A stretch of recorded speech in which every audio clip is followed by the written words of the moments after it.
There was once a miller who sank little by little into poverty until all he had left was his mill and a fine apple tree standing behind it. One day he'd just set off into the forest to gather some wood when an old man he'd never seen before appeared in front of him. "Why are you wearing yourself out, chopping wood?" said the old man. "Just promise to give me whatever's standing behind your mill, and I'll make you rich." "What's behind the mill?" thought the miller. "It can only be the apple tree." "All right," he said, "I'll do it." The old man wrote out a contract, and the miller signed it. The old man took it with a strange kind of laugh. "I'll come back for it," he said, "in 3 years. Don't you forget now." The miller hurried home, and his wife came out to meet him. "Oh, husband," she said, "you'll never guess what's happened. Boxes and chests of treasure all over the house, all at once, full to the brim, gold coins, all sorts of money and jewels and so forth. Where can it have come from? Is the good Lord blessing us at last?" "He's kept his side of the bargain then," said the miller, and he told his wife about the old man in the forest. "All I had to do was sign over whatever is standing behind the mill. This treasure's worth an apple tree, isn't it? Oh, husband, you don't know what you've done. That must have been the devil. He didn't mean the apple tree. He meant our daughter. She was out there sweeping the path." The miller's daughter, who was a lovely girl, lived the next 3 years worshipping God piously. When the time was up for the evil one to come and get her, she washed herself from top to toe, put on her white dress, and drew a chalk circle around herself on the floor. The devil turned up first thing in the morning and found that he couldn't get near her. He said to the miller, "What did you let her wash herself for, you old fool? Don't let her have any water, not a drop, or else I won't be able to touch her." The miller was terrified. He did as the devil told him, and didn't let his daughter have a drop of water, no matter how thirsty she was. Next morning, the devil came back. "Look, her hands are clean. Why did you let her wash her hands?" It turned out that she'd wept all night, and her tears had washed her hands clean. The devil was furious because he still couldn't touch her. "Right," he said, "now you'll have to chop her hands off." The miller was horrified. "I can't do that," he cried. "My own child. I can't do that to her." "Well, if you don't," said the devil, "I'll just have to take you instead." That was too much for the miller. He went to the girl and said, "My dear daughter, I've got to chop your hands off, or the devil will have me, and I'm so afraid. Forgive me, my child. Help me with this, and forgive me." The girl said, "Father dear, I'm your daughter. You can do whatever you like to me." And she stretched out her hands and let her father chop them off. The devil came back once more, but the poor girl had wept again and covered her stumps with tears so that they were perfectly clean. He had to give up then because he'd tried 3 times, and that was the limit. The miller said, "My dear, it's all because of you that we're as rich as we are. You won't want for a thing. I'll make sure you live in luxury all your life long." But she said, "I can't live here anymore. I'm going to go away. The kindness of strangers will provide everything I need." She asked them to tie her maimed arms to her back, and off she went. She walked all day, and she didn't stop till it was dark. The moon was shining, and by its light she saw across a river into a royal garden where the trees were covered with beautiful fruit. She longed for something to eat, but she couldn't get there because of the water. She hadn't had a bite to eat all day, and she was suffering badly from hunger. She thought, "Oh, if only I were in the garden, I could eat the fruit straight off the tree. If I can't do that, I'll perish." She knelt down and prayed, and straightway an angel appeared. He went to the river and closed a sluice gate, and the stream dried up so that she could walk across. She went into the garden with the angel following. She saw a tree covered in beautiful ripe pears, which had all been numbered so that none could be stolen. But she couldn't help that. She stepped up to the tree and ate from it. Just one pear, enough to satisfy her hunger, but no more. After she'd eaten it, she went to lie down in the bushes. The gardener was watching, but he saw the angel with her and thought the girl was a spirit too. He didn't dare make a noise. Next morning, the king came and looked around. He saw at once that one of the pears had been eaten and summoned the gardener. "Oh, Your Majesty, last night a spirit came and walked across the stream and ate the pear right off the tree. It had no hands, Your Majesty." "How did it walk across the stream?" "An angel came down and closed the sluice gate for it and let the stream dry up. I was afraid, Your Majesty, so I didn't call out and stop it. After the spirit had eaten the pear, it went away somewhere." "That doesn't sound very likely," said the king. "I'd better keep watch with you tonight, in case it happens again." Next night, the king came quietly to the garden, accompanied by a priest who was going to talk to the spirit if it appeared again. They sat down nearby and waited, and sure enough, at midnight, the girl came out from hiding, stepped up to the tree, and ate a pear just with her mouth. Next to her, an angel dressed in white was standing guard. The priest went up to them and said, "Where do you come from, my child? From God or from the world? Are you a spirit or a human being?" "I'm not a spirit," she said. "I'm a poor woman who's been forsaken by everyone except God." The king heard what she said and replied, "Even if the whole world has forsaken you, I shall not." He took her back to his castle.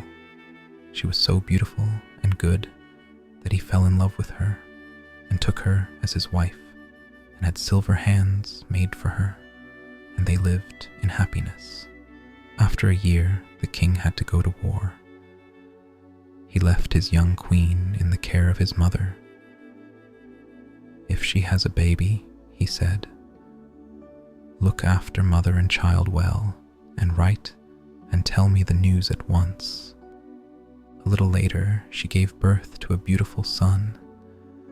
The king's mother wrote as he'd told her, telling him the joyful news. But on his way to the king, the messenger stopped at a brook to rest.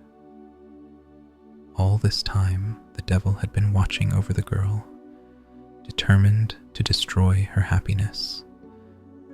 And now, he took the letter away and substituted one that said the queen had given birth to a monster. When the king read this, he was horrified and saddened, but he wrote back to say they should take good care of her till he came back. Once again the messenger lay down to sleep, and once again the devil came and put a letter of his own in place of the one the messenger was carrying. This one said that they should kill the queen and her child. The queen mother was shocked and frightened when she read this letter. She wrote to her son again, but got the same answer because the devil was watching and kept switching the letters around. The last letter even said that they should keep the queen's eyes and tongue as proof. When the old queen read this, she wept bitterly at the shedding of such innocent blood. But then she had an idea and had a doe slaughtered and cut out its eyes and its tongue and kept them safe. "My dear," she said to the queen, "you can't stay here. I don't know why the king has sent this terrible command, but here it is, in his writing, and the only thing for you to do is to go away with the child out into the wide world and never come back." The queen mother tied the baby onto his mother's back, and the poor woman went away once more, weeping. She walked and walked till she came to a deep, dark forest, and there she knelt down to pray, and an angel appeared to her, just as he had before, and this time he led her to a little house. A sign above the door said, "Here anyone is welcome and all live free." Out of the house came a maiden as snow white as the angel, and said, "Your Majesty, come inside." She untied the little baby from her back and held him to the queen's breast so she could suckle him, and then showed them a beautifully made bed. "How do you know that I'm a queen? I'm an angel sent by heaven to take care of you. You needn't worry about a thing." And for 7 years, she lived in the little house, and she and her son were looked after very well. And during that time, through the grace of heaven and because of her own piety, her hands grew back. Finally, the king came home from the war, and the first thing he wanted to do was to greet his dear wife and their child. His old mother began to weep. "You wicked man, how can you say that when you wanted them killed?" The king was astonished, but she showed him the letters the devil had forged. "And I did what you told me to," she said. "Here's the proof, her eyes and her tongue." The king began to weep even more bitterly than his mother. Finally, the old woman had mercy on him and said, "Something wicked has been happening here. But there's no need to weep because your wife is still alive. These are the eyes and tongue of a doe. I tied the baby on his mother's back and told her to go out into the world and promise never to come back here because you were so angry with her." "You're right," said the king. "This is the work of the devil, but I'll go out and look for her, and I'll neither eat nor drink nor sleep in a bed till I've found my dear wife and my child." The king traveled all over the world for nearly 7 years, searching in every cave and hovel, every town and village, and found no sign of her. So he began to think that perhaps she had perished. As he had vowed, he ate and drank nothing all that time, but the favor of heaven kept him alive. Finally, he came to a great forest, where he found a little house with a sign over the door saying, "Here anyone is welcome, and all live free." The snow-white angel came out and took him by the hand. "Welcome, your Majesty. Where have you come from?" "I've been traveling about the world for nearly 7 years," he said. "I've been looking for my wife and my child, but I can't find them anywhere." The angel offered him some food and drink, but he refused, saying that all he wanted was to rest a little. He lay down and covered his face with a handkerchief. The angel went into the next room, where the queen was sitting with her son, whom she had come to call Sorrowful. The angel said, "Go into the parlor and take your son. Your husband has come looking for you." She hurried to where he was lying, and the handkerchief fell from his face. "Pick up the cloth, Sorrowful," she said, "and put it back over your father's face." The little boy picked it up and put it back over the king's face. The king heard this in his sleep and deliberately let the cloth fall once more. Then the child grew impatient and said, "But Mama, how can I cover my father's face? You've told me I had no father in this world, only a Father in heaven, the one I pray to when I say, 'Our Father, which art in heaven.' How can this wild man be my father?" Hearing this, the king sat up and asked the woman who she was. "I'm your wife," she said, "and this is your son, Sorrowful." But he looked at her hands and saw they were real living hands. "My wife had silver hands," he said. She replied, "In his mercy, the dear Lord caused my hands to grow back." The angel brought the silver hands from the other room, and that convinced him. This was his beloved wife and his child. There was no doubt about it, and he kissed them and embraced them and said joyfully, "A heavy stone has fallen from my heart." The angel gave them all something to eat, and they went back home to his good old mother. When the news was heard throughout the kingdom, everyone was joyful. The king and queen celebrated their wedding once again, and they lived happily ever afterwards.